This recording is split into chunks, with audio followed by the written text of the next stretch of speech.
Hi everyone, welcome to digital GK classes. तो finally आप सभी को जिसका वेट था कि आखिर में बिहार 7th फेज का सिलेबस क्या होगा, एग्जाम कब होगा, इसका जो नियुक्ति प्रक्रिया है, चयन प्रक्रिया, सारी डिटेल्स आपको आज मैं बताने वाली हूं, जो कि आपने भी देख ही लिया होगा, न्यूज़पेपर में भी निकला है और कल भी जो है बहुत सारी चीजें आपने देखा होगा कि सचिव के माध्यम से भी बताया गया है। जो भी चीजें हैं उसका मेन जो हेडलाइन है जो आपके काम की है वो मैं आपको बताने वाली हूँ। तो चैनल को सब्सक्राइब करके वीडियो को प्लीज लाइक करें, क्योंकि यहाँ से आपको जो है बिहार से रिलेटेड हर एक इन्फॉर्मेशन मिलती रहेगी। एक एक चीज जैसे ही वहां पर कुछ भी अपडेट होगा मैं आपको अपने चैनल से बताने की कोशिश करूंगी।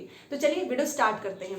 देखिए, आगे बढ़ने से पहले मैं आप सभी को बताना चाहूंगी, आप बिहार सुपर टेट की तैयारी कर रहे हैं, उसके लिए कोई बैच चाहते हैं जिससे कि आपकी जो एक नौकरी है ना वो कंफर्म हो जाए, तो टीचिंग परीक्षा लेकर आया है आप सभी के लिए बिहार सफलता बैच। यहाँ पर आप सारी चीज़ें देख सकते होंगे, सारे टीचर्स एंड उनके सब्जेक्ट क्या क्या वो चीज़ें पढ़ाएंगे, और नीचे आपको फ़ोन नंबर भी दिख रहा होगा, इस पर कॉल करके आप अपने सारी डाउट्स पूछ सकते हैं।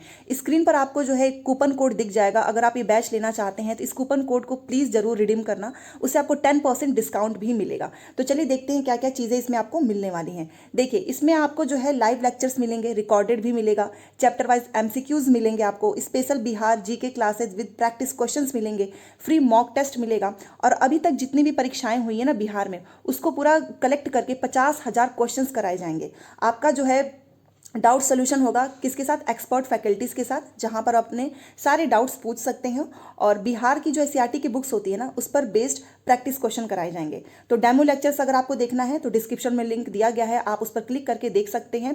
और हाँ, इसके लिए आपको जो है टीचिंग परीक्षा का ऐप जो है वो डाउनलोड करना होगा, लिंक मैंने दे दिया है। कोई भी दिक्कत हो इस फ़ोन नंबर पर आप कॉल करके पूछ सकते हैं। सबसे पहले मैं आपको बताना चाहूंगी कि आपको पता है बिहार सुपर टेट में 1,80,000 जो है प्राथमिक में जो वैकेंसीज जो होने वाली है उसमें सबसे ज्यादा सीट आपको ही पता है कि प्राथमिक का ही है। जूनियर जहां पर बीएड वाले आवेदन कर पाएंगे, तो सबका यही क्वेश्चन आता है कि अगर बीएड प्राथमिक से बाहर हो जाएगा तो हमारे लिए तो बहुत कम सीट है।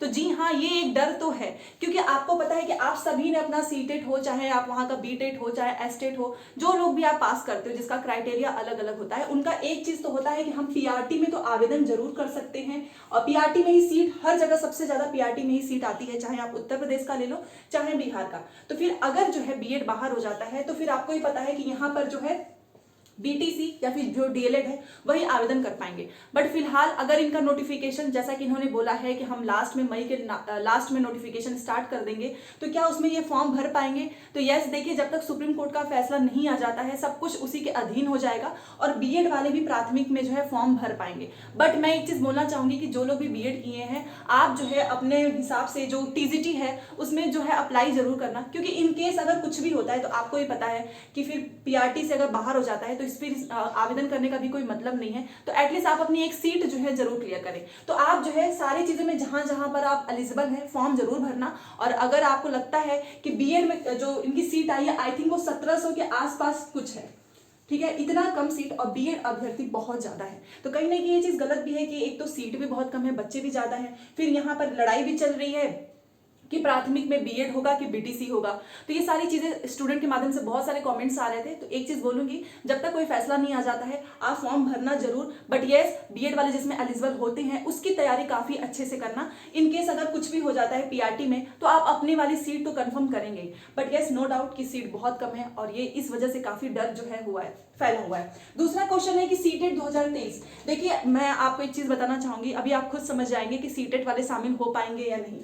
आपको पता है कि 1,80,000 के पास जो होगा तो उसमें इसका सिलेबस जो आपने देखा होगा कि न्यूज़पेपर में भी आया था कि इनका सिलेबस जो है आ चुका है। सिलेबस क्या है वो मैं आपको बताने वाली हूँ। अगस्त में परीक्षा, अच्छा अगस्त का भी एक डेट आ रहा है, एक सितंबर का, बट न्यूज़पेपर में तो अगस्त ही लिखा है कि अगस्त में आपकी परीक्षा जो है जल्द से कराकर रिजल्ट दे देंगे। इनका मतलब है कि हम अगस्त में परीक्षा करा लें और कोशिश करेंगे कि सितंबर तक आपका रिजल्ट देके नियुक्ति कर ले, क्योंकि आपको पता है 24 में भी लोकसभा का चुनाव है और बिहार का तो चुनाव आपको पता ही है 25 में, और नीतीश जी जो है मुख्यमंत्री जी जो है वो प्रधानमंत्री भी बनना चाहते हैं, तो वो चाहेंगे कि परीक्षा जल्दी से जल्दी हो सके। एक चीज याद रखो, अगर ये सारी चीजें चल रही है, किसी ने सोचा नहीं था कि इतना जल्दी 7th फेज आएगा, आ भी चुका है, नोटिफिकेशन भी बहुत जल्द आपको देखने को मिलेगा, और वो कब मिलेगा तो वो है मई के लास्ट में। मई के लास्ट में आपको एक एक चीज क्लियर हो जाएगी, धीरे धीरे सारी चीज आपने देखा होगा, वेतन का भी जो है सैलरी भी कंफर्म हो गई है कि आपको बहुत अच्छी खासी सैलरी मिलने वाली है। तो मई के लास्ट में आपका सिलेबस की एग्जाम की डेट, रिजल्ट सब कुछ घोषित हो जाएगा, ठीक है। तो ये तो कंफर्म हो गया कि मई के लास्ट में आएगा।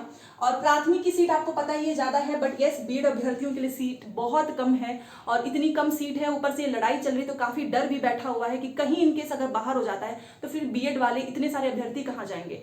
ठीक है, उसके बाद से है सीटेट 2023। आप बताओ, अगर इनका मई में जो है नोटिफिकेशन आ जाता है और ये अगस्त में परीक्षा करा लेते हैं, और सीटेट वालों का पेपर होना है जुलाई में, जुलाई से ये पूरा अगस्त चलेगा, जुलाई लास्ट से स्टार्ट होगा, अगस्त चलेगा, और अगस्त के लास्ट या फिर सितंबर के फर्स्ट वीक में इनका रिजल्ट आएगा।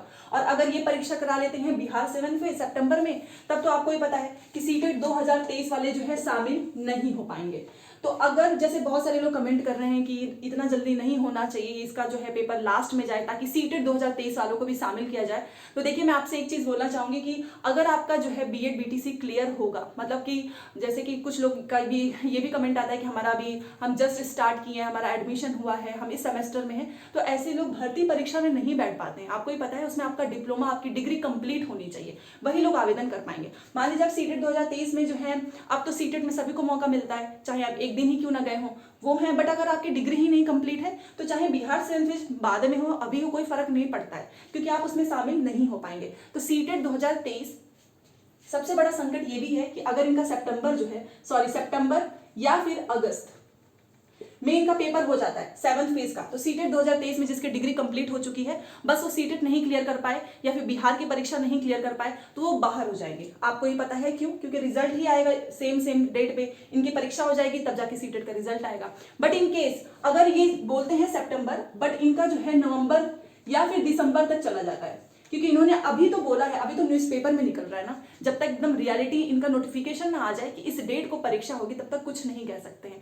तो इसीलिए मेरी रिक्वेस्ट है सीटेट वालों से कि आप अपनी प्रिपरेशन अच्छे से करो, इतने कॉन्फिडेंट तरीके से कि आपका एग्जाम क्लियर हो जाए। इन केस अगर आपको मौका मिलता है तो काफ़ी अच्छी चीज़ हो जाएगी कि आपने जस्ट सीटेट क्लियर किया और आपको यहाँ पर नौकरी भी मिल गई। और अब इसमें सैलरी भी आपको पता है, राज्यकर्मी कहलाएंगे, बीपीएससी के द्वारा इसका परीक्षा भी होगा। ठीक है, अब सिलेबस की बात कर लेते हैं, क्योंकि अगर आप 100 दिन मानकर चलते हो, क्योंकि अगर आपका अगस्त में परीक्षा हो जाता है तो आपके पास 100 दिन का ही समय होगा। सिलेबस इन्होंने बताया है पूरा डिटेल में, 1 to 5 में आपको जनरल स्टडी करना होगा। बट एक चीज है कि 100 नंबर का परीक्षा होना है, ठीक है, नेगेटिव मार्किंग होनी नहीं है, और ऑब्जेक्टिव क्वेश्चन आएंगे। ठीक है, तो बहुत आसान हो जाएगा आपके लिए। जनरल स्टडी होगा 1 to 5 में, 6 to 8 में आपका जनरल स्टडी जीएस होगा ही, और जो भी आपका सब्जेक्ट होगा, इसमें इन्होंने बोला है कि चाहे आपका भाषा हो, विज्ञान हो, गणित हो, एसएसटी हो, ठीक है, जो भी विषय होंगे उनका सिलेबस अलग अलग होगा, हर एक सब्जेक्ट का वो सिलेबस अलग होगा। जीएस तो दिया है, बट जरूरी नहीं कि सारे में जीएस एक ही आएगा, वो अलग अलग होगा। 9 से 10 में भी यही है, आपका जीएस प्लस सब्जेक्ट होगा। 11 से 12 में भी जीएस प्लस सब्जेक्ट, और जो नियोजित शिक्षक है उनका भी यही होगा। बट यस, जो भी सब्जेक्ट वाइज है वो सिलेबस पैटर्न अलग होगा। एग्जाम पैटर्न सब कुछ आपका आने वाला है, बट अभी अगर आपके पास समय भी है तो आप जीएस में हिस्ट्री, ज्योग्राफी, ये सारी चीजें पढ़ना स्टार्ट करो। जो लोग 6 to 8 के टीचर बनना चाहते हैं, आपको अपनी सब्जेक्ट पे कमांड होना चाहिए। अगर आप जो है गणित के शिक्षक बनना चाहते हैं तो आप उससे हायर लेवल के गणित के क्वेश्चन की प्रैक्टिस कीजिए। ऑब्जेक्टिव क्वेश्चन आना है, 100 नंबर का पेपर होना है, नेगेटिव मार्किंग होनी नहीं है, तो प्रिपरेशन अच्छे से करिए। ठीक है, बाकी जो बीएड वाले हैं उनको भी कि अगर आप जो है गणित से, एसएसटी से, किसी भी सब्जेक्ट से करना चाहते हैं तो आप अपनी सब्जेक्ट पे कमांड करो, और अगर शामिल हो जाते हैं तो आपके पास काफी अच्छा मौका है कि आप पीआरटी, आप 6 to 8 में भी शामिल हो पाएंगे। ठीक है, तो चलिए सारी इन्फॉर्मेशन दे दिए, फिर भी कोई भी डाउट हो आप कमेंट में जरूर करना। और सीटेट चाहे बीएड कोई भी अभ्यर्थी हो, पढ़ाई करते रहो, क्योंकि प्रिपरेशन करते रहेंगे तो ये वैकेंसी नहीं तो दूसरी वैकेंसीज तो आपके सामने आएगी। ये उनके लिए है जो लोग जस्ट अभी बीएड या फिर बीटीसी में एडमिशन लिए, क्योंकि उनके कमेंट आते हैं कि अभी तो हमारा पूरा भी नहीं हुआ, इतनी सारी वैकेंसीज अभी आ जाएगी तो फिर आगे हमारे लिए क्या मिलेगा। ऐसा नहीं है, आप सभी के लिए भी वैकेंसीज जरूर आएंगी। तो चलिए मिलते हैं नेक्स्ट क्लास में। थैंक्स फॉर वॉचिंग, और चैनल को सब्सक्राइब करके वीडियो को प्लीज लाइक करें।